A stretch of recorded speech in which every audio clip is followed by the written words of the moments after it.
Deus, meus amados irmãos, uma boa noite. Podeis assentar? É uma alegria estar aqui novamente com os amados irmãos para estar pregando a palavra do nosso Deus. Nesta oportunidade, para aqueles que não conhecem, eu estou acompanhado da minha esposa, minha amada esposa, Desilaine, nosso colaborador ou cooperador do nosso ministério, que tem nos auxiliado no translado para estar contribuindo com a igreja, com a pregação e a exposição da palavra do nosso Deus, nosso amado irmão diácono Genildo, ali da igreja presbiteriana em Cruz do Espírito Santo, de onde eu venho a residir já faz um bom tempo, nascido e criado ali naquela cidade amada. E eu gostaria de convidar os amados irmãos para estarmos meditando num texto que se encontra no último profeta do Antigo Testamento, o profeta Malaquias. Particularmente, é um dos livros da Bíblia que eu mais amo, este livro do profeta Malaquias.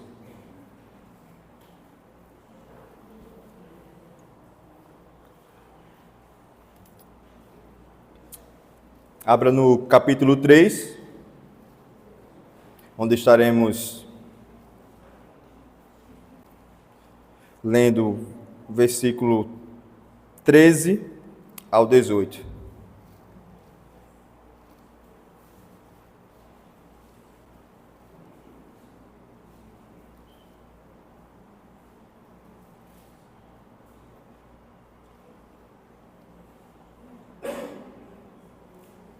Malaquias, capítulo 3, versículo 13 ao 18. Diz assim o Sagrado Texto, acompanhe. As vossas palavras foram duras para mim, diz o Senhor. Mas vós dizeis, que temos falado contra ti? Vós dizeis, inútil é servir a Deus. Que nos aproveitou termos cuidado em guardar os seus preceitos e em andar de luto diante do Senhor dos Exércitos. Ora, pois nós reputamos por felizes os soberbos. Também os que cometem impiedade prosperam. Sim, eles tentam ao Senhor e escapam. Então os que temiam ao Senhor falavam uns aos outros. O Senhor atentava e ouvia. Havia um memorial escrito diante dele para os que temem ao Senhor e para os que se lembram do seu nome. Eles serão para mim particular tesouro. Naquele dia que prepararei, diz o Senhor dos Exércitos, poupá-los-ei como um homem poupa seu filho que o serve. Então, vereis outra vez a diferença entre o justo e o perverso, entre o que serve a Deus e o que não serve. Oremos novamente ao Senhor. Santíssimo Deus e Pai de nosso Senhor Jesus Cristo, estamos aqui reunidos em Teu nome para Te glorificar, para Te exaltar, para enaltecer a Ti somente, Senhor. Cantamos alegres cânticos, oramos, lemos a Tua santa palavra, entendendo que chegamos ao ápice do culto ao Senhor, onde o Senhor falará novamente aos nossos corações por meio da exposição da Tua palavra. Queremos suplicar-te que venha a iluminar as mentes dos teus servos que aqui se fazem presente por meio do teu Santo Espírito, Senhor. Para que haja clareza, haja entendimento, haja compreensão daquilo que queres falar aos nossos corações. Saiamos daqui edificados, renovados e fortalecidos para a honra e a glória do teu santo nome. É assim que nós te oramos em Cristo Jesus. Amém. Muito provavelmente você já tenha sentido um sentimento de que fazer o certo não vale a pena. Inclusive, estamos num país que a ideia é que o errado, esse sim, vale a pena. Provavelmente você já teve a impressão de que os maus, aqueles que cometem a iniquidade, pecam constantemente, vivem nesta prática, eles vivem bem melhor se comparado àqueles que tentam ter uma vida de fidelidade ao Senhor. Há uma música chamada Tempo Perdido, da banda Legião Urbana, que ela diz o seguinte: todos os dias, quando acordo, não tenho mais o tempo que passou. mas temos todo o tempo do mundo. Essa frase, ela reflete exatamente um sentimento comum, em que vivemos como se sempre houvesse tempo para mudar, para acertar, para recomeçar, até percebermos que já temos perdido tempos bastante, muito tempo, confiando talvez nas coisas erradas. No tempo do profeta Malaquias, esse era o sentimento que os judeus estavam tendo. Achavam que todo esse tempo de serviço prestado ao Senhor, oferecendo sacrifícios, ofertas ao Senhor, foi um tempo perdido. E por isso eles chegam a afirmar: inútil é servir a Deus, que vantagem há em guardar os seus preceitos. Eles olham para os arrogantes, para os soberbos e pecadores, e eles afirmam o seguinte: eles sim são felizes. Mas surpreendentemente Deus responde a estas afirmações. Ele rebate, ele repreende tais afirmações. Porque Deus é um Deus que ouve as orações, Deus é um Deus que contempla as nossas ações, não há nada que possamos esconder diante dele, não existe nada que passe desapercebido por ele. Por isso Deus vai responder que no dia do Senhor, no dia determinado, e aqui não seria o dia do domingo, onde a igreja se reúne, mas o dia anunciado no capítulo 4, onde Deus viria para julgar o povo, fazer a separação entre justos e injustos, e isso ocorre em Jesus Cristo, e ocorrerá novamente na sua segunda vinda, onde haverá uma separação daqueles que cometem a iniquidade e vivem na prática do pecado, daqueles que têm as suas vidas lavadas, justificadas e santificadas no sangue de Cristo. E eu gostaria, com base neste texto do profeta Malaquias, levar os irmãos a meditar exatamente na validade de nossa justiça perante Deus. O profeta Malaquias, ele surge por volta do ano 458 a 433, quando houve a ida de Esdras e Neemias a Jerusalém para restaurar a cidade, os muros e o templo. E ele enfrenta as mesmas dificuldades que Esdras e Neemias enfrentou com o povo. O povo estava aprofundando suas vidas na iniquidade, eles davam carta de divórcio às suas esposas e contraíam novos casamentos com pessoas não judias, iam em outras nações para procurar esposa, e isso era condenado diante do Senhor. Não bastasse isso, havia uma negligência no pagamento dos dízimos e ofertas, nos sacrifícios. O povo se omitia de dar o melhor que eles tinham a Deus e davam apenas o defeituoso, aquilo que não serviam para eles no seu rebanho, ou seja, tudo que não prestava era do Senhor, o melhor ficavam para eles. Havia um descaso sacerdotal, os sacerdotes, eles não tinham zelo pelo culto ao Senhor.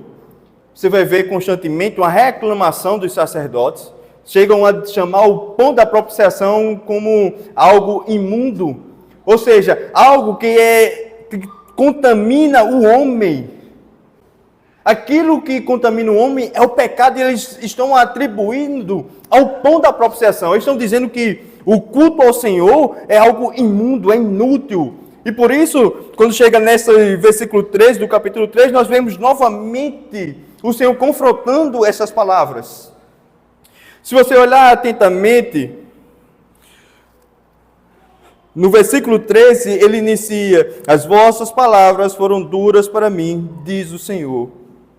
Que palavras são essas? Percebam que no capítulo 2, no versículo 17, o profeta Malaquias fala a mesma coisa. Enfadais o Senhor com vossas palavras, e ainda dizeis: em que o enfadamos? Havia uma ironia por parte do povo. O povo estava em pecado, estavam pedindo ao Senhor a justiça sobre as nações iníquas, mas ao mesmo tempo estavam associando Deus a essas nações.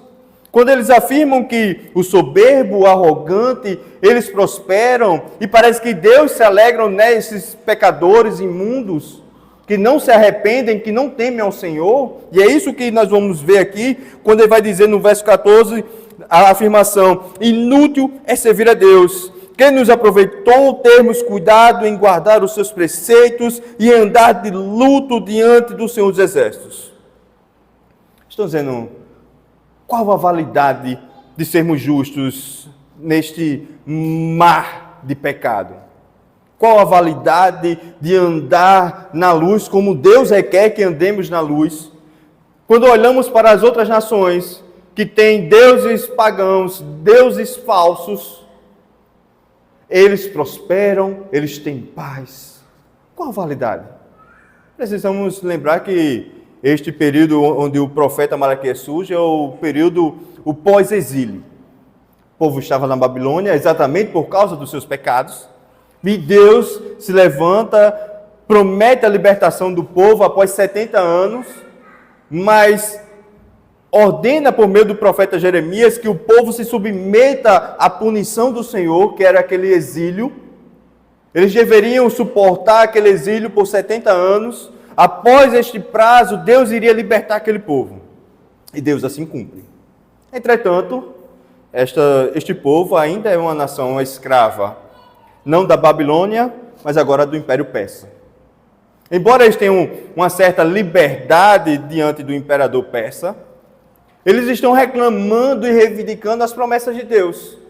O profeta Malaquias encontra um povo cético quanto às promessas de Deus. Deus havia prometido uma libertação e eles acreditavam que seria uma nação independente. Isso não era uma realidade.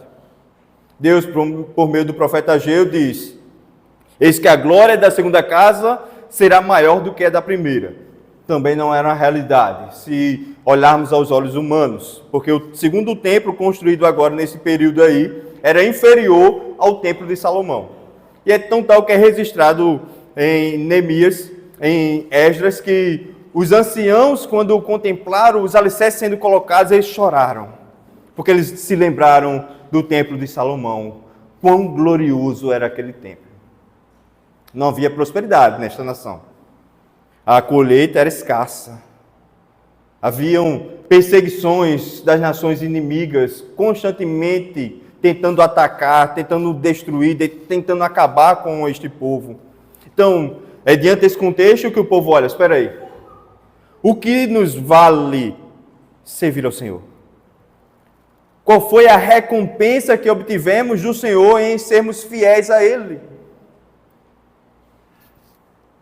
Estamos servindo ao Senhor aqui dia após dia. Estamos apresentando as nossas ofertas, os nossos sacrifícios. Nós temos a lei do Senhor em nossas mãos. Nós cremos no verdadeiro Deus. Mas em recompensa a tudo isso, nós temos sofrimento, angústia, escassez. Os ímpios, não. Os ímpios, eles não temem ao Senhor. Pelo contrário, eles amaldiçoam o nosso Deus. Eles pecam contra o Senhor, mas eles são prósperos. Eles continuam a crescer financeiramente. Continuam a crescer o seu império. Então, de que vale? E Deus diz para eles: as suas palavras são duras. Por que elas são duras, meus amados irmãos? Porque estamos diante de um Deus que Ele é santo, santo, santo. É um Deus que não tolera o pecado.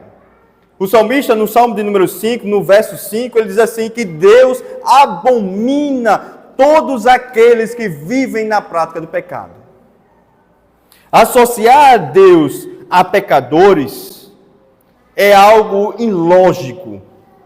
Porque se Deus não tolera o pecado, se Deus ele odeia o pecado, assim também como Ele odeia todo aquele que vive na prática do pecado, não podemos de maneira alguma associar Deus a pagãos, a gentios, a ímpios. E por isso o que eles estavam afirmando aqui era ofensivo diante de Deus. Era um desrespeito a quem Deus ele é, a quem Ele se revelou. Imagine só, meus amados irmãos, se os anjos eles cobrem sua face para não ver a glória de Deus. Se o profeta Isaías ali na visão no templo, quando ele estava no templo, viu o Senhor e ele disse: ai de mim, porque eu sou um pecador, ai de mim, certamente morrerei. Imagine estarmos tratando este Deus sério, impecável, puro, estarmos tratando este Deus com maledicência. Por causa dos nossos pecados, estamos atribuindo a Deus pecados que Ele não comete, pecados que Ele não se agrada. Por isso essas palavras eram duras. Meus amados irmãos, a partir do momento que o homem cristão, temente ao Senhor, ele sente inveja da prosperidade dos ímpios, ele está dizendo a mesma coisa. Será que vale a pena servir a Deus? A partir do momento que tivermos este sentimento de olharmos para os ímpios, vendo a sua prosperidade, cobiçá-las, estamos dizendo a mesma coisa que os judeus aqui. Que vale a pena ser injusto, que vale a pena se corromper, que vale a pena pecar contra o Senhor. E não vale. E quando os judeus eles chegam a afirmar qual foi o proveito de ter guardado os preceitos do Senhor, que é uma incoerência tremenda, meus amados irmãos. Não há justo nenhum sequer diante de Deus. Se você começar do capítulo 1 de Malaquias até o capítulo 4, vocês vão enxergar que este povo que está clamando a Deus é um povo que tem um comportamento ímpio diante de Deus. A ponto do próprio Deus se levantar por meio do profeta Malaquias e dizer assim: olha, eu queria que chegasse alguém, fechasse a porta do templo, para que vocês não me cultuassem. Eu não suporto o seu culto, porque é uma mistura de santidade com pecado, e Deus abomina o pecado, Deus não tolera. Isso é visto em meio às leis cerimoniais. Quando o sumo sacerdote, uma vez por ano, entrava no santo lugar, e era necessário que fosse amarrado uma corda em sua cintura, porque se ele entrasse naquele lugar, em meio ao seu pecado, não confessado, não arrependido, ele certamente morreria. E ninguém mais poderia entrar. E por isso era necessária a corda para puxá-lo. Então estamos diante desse Deus que conhece os corações. E sabia que o coração daquele povo era um coração ímpio, que pecava e pecava constantemente contra o Senhor, mas eles estão olhando para as outras nações e se achando justos. Estão tentando se justificar diante do Senhor. E agora, com tamanha ousadia e aprofundamento do seu pecado, eles dizem: nós reputamos por felizes os soberbos. Também os que cometem impiedade prosperam. Sim, eles tentam ao Senhor e escapam. A palavra tentar é provar, colocar à prova. Eles estão dizendo assim: olha, os ímpios, eles põem à prova o Senhor constantemente. Eles testam o Senhor. Mas o que é que acontece? Eles escapam. Eles passam ileso. Deus parece que não consegue enxergar as iniquidades deles. Parece que Deus vê as nossas iniquidades, mas dos ímpios não. Porque tudo que eles fazem, eles são bem-sucedidos. Vejamos, meus amados irmãos, estamos num país bastante corrupto. Nós temos um cidadão que sai do presídio e sente na cadeira mais importante do país, na presidência. Nós temos inúmeros escândalos de corrupção, INSS, pescadores e lá tantos outros. Onde o trabalhador honesto, que sai da sua casa para trabalhar, ganhar o seu dinheiro com honestidade, ele sofre mais do que aqueles que levam uma vida leviana. A pergunta é: vale a pena sermos justos em meio a este mar de corrupção? Será que vale a pena sermos bons em meio a esse mar de maldade? Essa é a mesma situação do povo judeu. Estão fazendo a mesma pergunta. Por que os ímpios que põem Deus à prova, que testam Deus, que testam a paciência de Deus, eles passam ileso? Parece que não há justiça diante de Deus. Parece que Deus não consegue enxergar mais como ele enxergou um dia. Mas olha o que Deus vai dizer. Olha a resposta de Deus para este povo. Veja o que diz no versículo 16.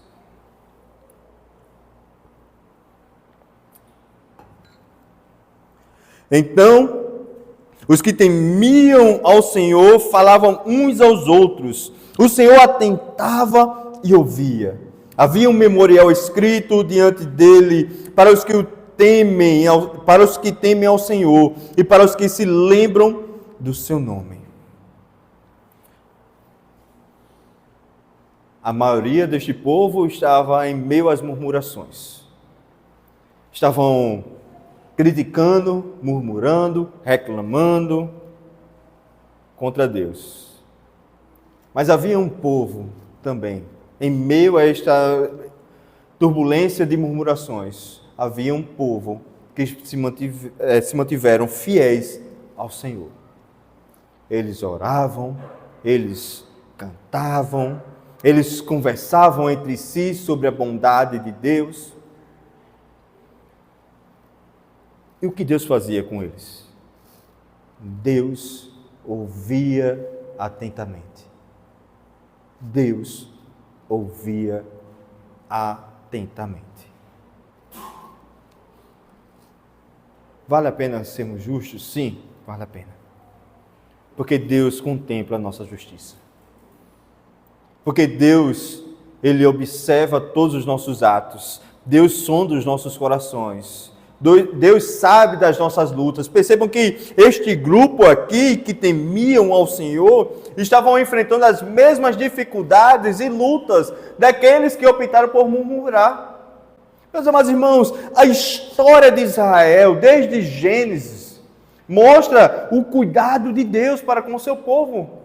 Lembremos do Egito. O povo vai para o Egito por causa da escassez, da fome que assolava as terras. O povo é mantido ali como um escravo. Deus vai com seu profeta Moisés e liberta o povo. O povo vai para o deserto. O povo caminha 40 anos no deserto. Deus faz todos os cuidados que o povo necessitava. Deus entra com a providência. Deus cuida, Deus sustenta. Deus enfrenta as lutas. Lembremos que a sua saída do Egito foi turbulenta. Havia um mar à frente e havia um exército atrás. E o povo chega para Deus e diz: Senhor, trouxeste-nos aqui para morrermos? Não havia cemitérios, lugares para nos enterrar no Egito? Deus diz assim: diz ao povo que marche. Meus amados irmãos, a ordem de Deus para o seu povo é sempre marchar. É sempre continuar, é sempre perseverar. As promessas de Deus, elas não falham. As promessas de Deus, elas não têm um tempo de validade. Elas se cumprem no tempo determinado por Deus.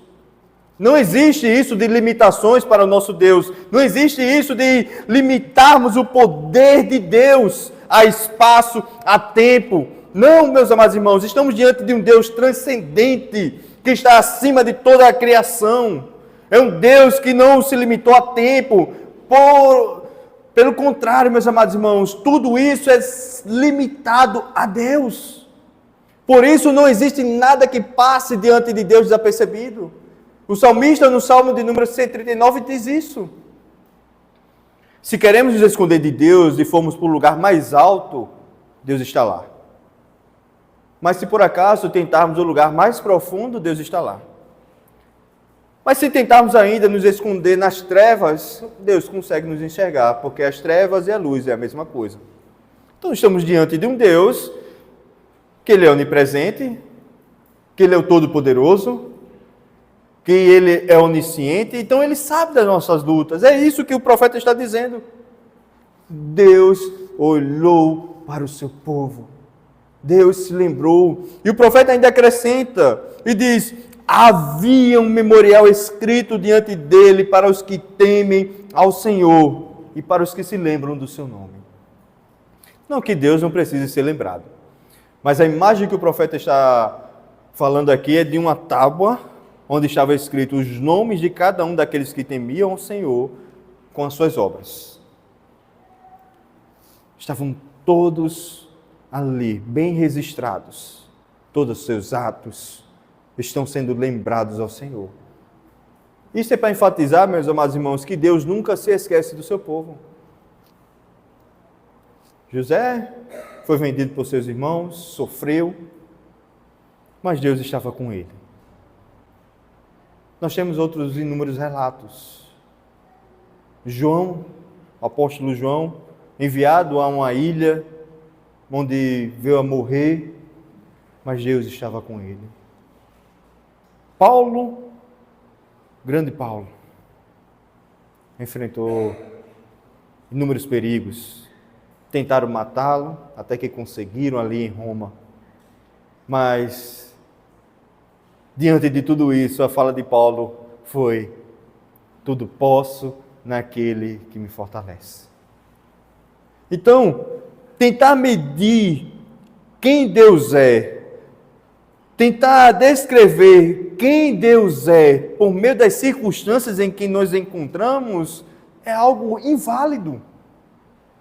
Porque Deus não deve ser medido pelas circunstâncias, como se quando as coisas vão bem, nosso Deus, Ele é grande, Ele é amor, porque Ele está me fazendo prosperar. E quando as coisas não vão bem, estamos dizendo: não, Deus, parece que Deus não se alegra da nossa fidelidade. Eu sirvo ao Senhor aqui, venho aos cultos, domingo após domingo, tenho participado das reuniões de oração, de estudo na EBD, tenho participado das programações dos departamentos, mas minha vida é um mar de tristeza, não vale a pena. Não, meus amados irmãos, em meio a essas dificuldades, Deus está com você. Em meio a essas lutas intensas que você está enfrentando neste momento, Deus está com você. A diferença é que a resposta de Deus, os planos de Deus não são os nossos planos. Mas Deus nunca se esqueceu do seu povo. Mesmo que a tormenta seja intensa, que noite após noite você esteja em lágrimas, que você não vê mais esperança, parece que o túnel nunca vai chegar ao fim e você está naquela escuridão e você não consegue enxergar o final, a luz. Mesmo nestes momentos, Deus está olhando para você. E olha o que Ele vai dizer: e há um memorial com seus atos de fidelidade. Eles nunca serão esquecidos. Durante aqui na terra, certamente aquilo que nós fazemos de bom são esquecidos. Mas aquilo que nós fazemos de ruim são lembrados constantemente. Mas diante de Deus não, meus amados irmãos. Nenhum dos nossos atos de justiça serão esquecidos. A sua honestidade no seu trabalho, mesmo que custe o seu emprego. A sua fidelidade em casa, mesmo que a sua família esteja enfrentando dificuldades. Tudo isso está registrado diante do Senhor. E ainda mais, meus amados irmãos, olhe para o que Ele vai dizer. Que palavras preciosas nós encontramos no versículo 17. Olha o que Ele diz.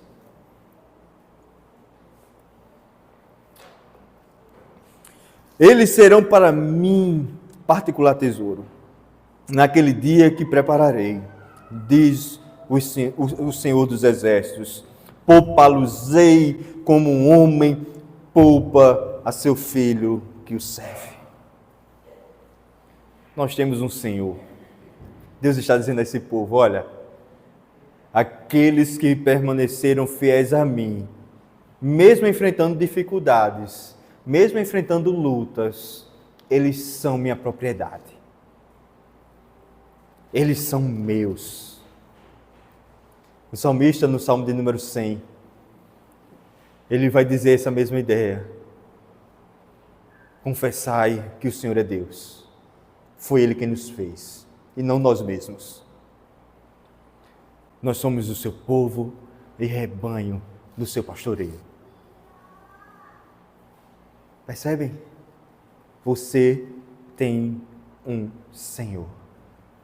Você tem um bom pastor que nos pastoreia, que nos guia. É isso que ele está dizendo para aquele povo. Olha, permaneçam fiéis. Continuem.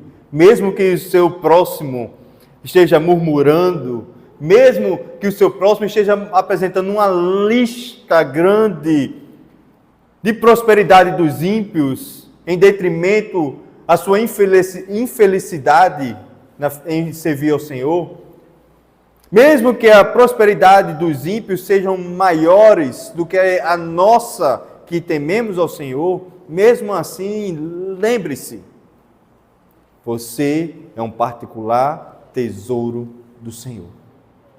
E por isso Jesus diz, o que adiantará ganharmos o mundo inteiro e perdermos a nossa alma?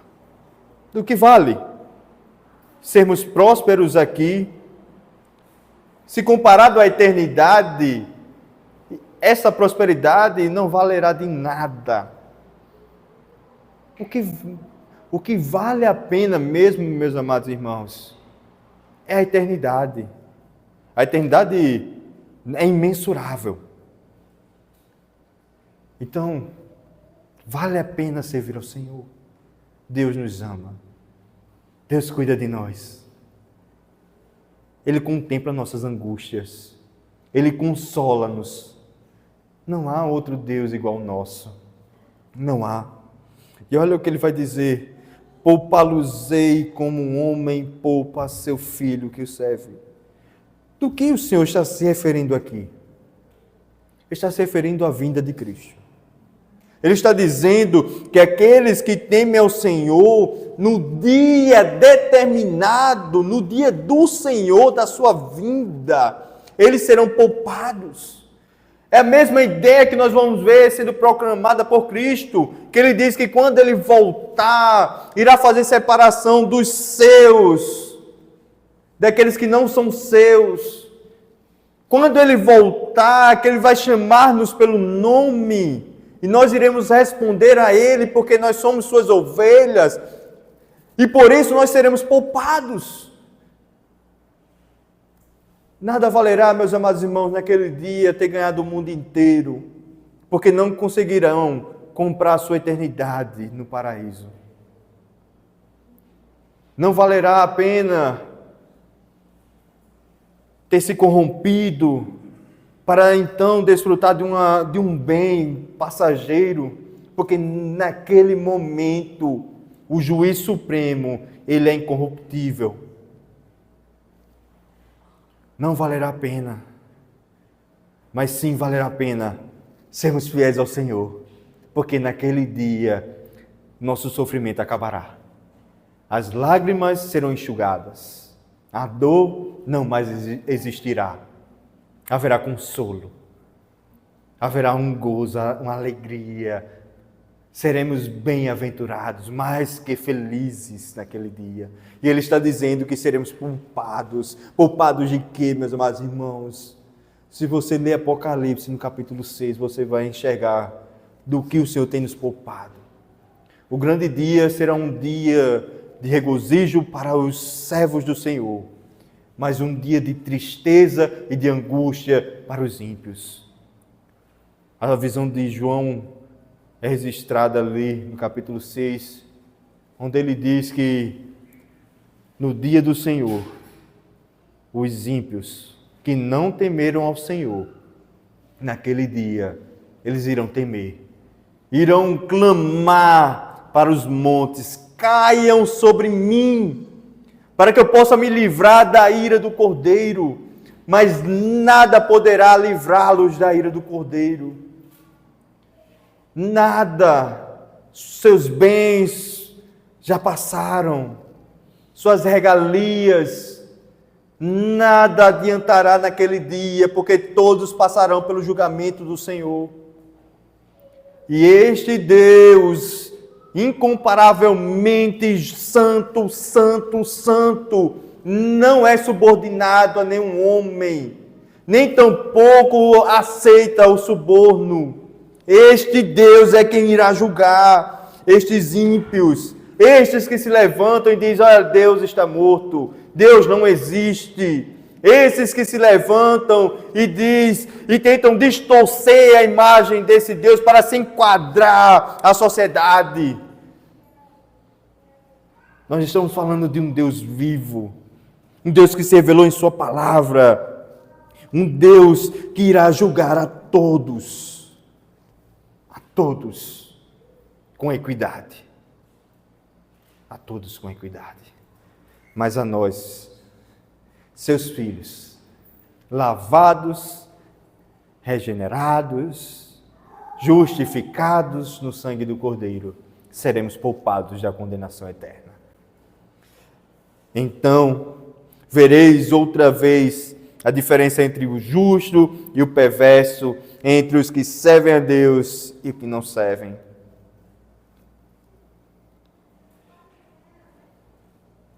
Há uma diferença enorme, meus amados irmãos. Os que não servem a Deus podem estar alegres, podem estar atacando a nossa crença, saindo aparentemente ilesos desses ataques, podem estar confrontando a nossa fé, mas um dia tudo isso terminará e não será bom para eles. Nós, aqui, seu povo, enfrentando lutas, todos nós temos dificuldades. Você não precisa ser um empresário para enfrentar dificuldades. Todos temos as nossas batalhas, as nossas angústias, seja no trabalho, seja em casa. Onde estivermos, estamos enfrentando batalhas. Alguns enfrentando com mais intensidade que outros. Alguns até quase perdendo a esperança, as forças já se esvaíram. Mas o que nos conforta, o que nos dá ânimo para continuar, é sabermos que este Deus, do qual nós estamos falando aqui, Ele é um Deus justo. Ele é um Deus que está olhando para cada um de nós com um olhar carinhoso, amoroso, de um pai. Um pai que ama o seu filho. Um pai que cuida do seu filho. Um pai que disciplina o seu filho. Esse é o Deus. E naquele grande dia, todos nós seremos reunidos. Todas as lágrimas serão enxugadas pelo nosso Deus. A dor, sofrimento não existirão mais. Passaram. As lutas que você está enfrentando, elas irão cessar naquele dia. Não haverá mais lutas. Pelo contrário, quando entrarmos no reino do nosso Deus, quando estivermos em sua presença, haverá alegria. Estaremos cantando ao Senhor alegremente. Não iremos mais nos lembrar das nossas lutas, das nossas dores. Estaremos cantando alegremente, em paz, em harmonia com o nosso Deus. Porque não há outro Deus. Só nosso Deus, Ele é o verdadeiro Deus. E vale sim a pena servir ao Senhor. Não foi tempo perdido, esse que nós passamos servindo ao Senhor aqui. Nunca será tempo perdido. Nunca pense, não cogite a ideia de que tudo isso que você está fazendo para o Senhor é vão. Não é. As recompensas virão do Senhor, não da terra. As recompensas vêm do Senhor. E todos nós seremos recompensados pela nossa fidelidade. Então, é um tempo valioso esse que nós temos agora. Sirva ao Senhor com fidelidade. Mesmo que em sua volta você encontre apenas infidelidade, mas seja fiel ali no meio. Seja fiel ao Senhor. Porque Deus está te contemplando. Deus está te vendo. Está vendo o seu coração. Está vendo as suas fraquezas, suas limitações. Deus está vendo tudo isso. E Ele te ama. E Ele não precisa mais provar que nos ama. Ele já provou ali naquela cruz. Seu amor incomparável. um amor sacrificial, onde ele sacrificou um justo por injustos. Um homem que não tinha pecado por homens, mulheres, crianças, idosos que têm pecados. Mas mesmo assim, ele nos ama. Seja fiel ao Senhor. Oremos ao Senhor. Santíssimo Deus, certamente a Tua palavra é a verdade. E por isso, podemos seguir em frente, Senhor, caminhando, mesmo que as lutas sejam intensas, mesmo que tenhamos que derrubar muralhas todos os dias para Te servir, mas nós temos a certeza de que tudo isso não é em vão. Que o Senhor possa fortalecer a cada um dos Teus servos aqui. Renovar as suas forças, a sua esperança, a sua fé. Para que nenhum dos que estão aqui, ó Deus, venha fraquejar na fé. Venha perder a esperança no Senhor.